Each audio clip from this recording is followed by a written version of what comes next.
Hey guys, in this video I'm going to show you how to connect to monday.com to Claude. If you find this video helpful, please consider to like this video and subscribe to my channel. In saying that, let's just jump straight into the video. Okay, so the best way to do this is to open up a web browser and head on over to claude.ai.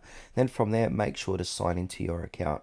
Now, once we've signed into our account, we want to click on the Customize tab on the top left-hand corner of the page.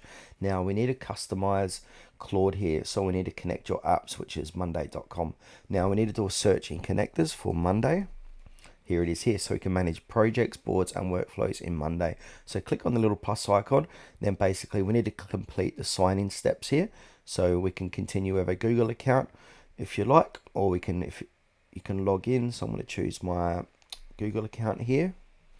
Now I'm going to click continue. Now if you don't have an account like myself for this Google account, we want to go ahead and set things up. So basically go through the prompts here to sign up. Obviously you want to choose the right things here. I'm just doing this quickly for this demonstration. Then from there, once you've connected, it's going to come back here and it's going to say connected to monday.com.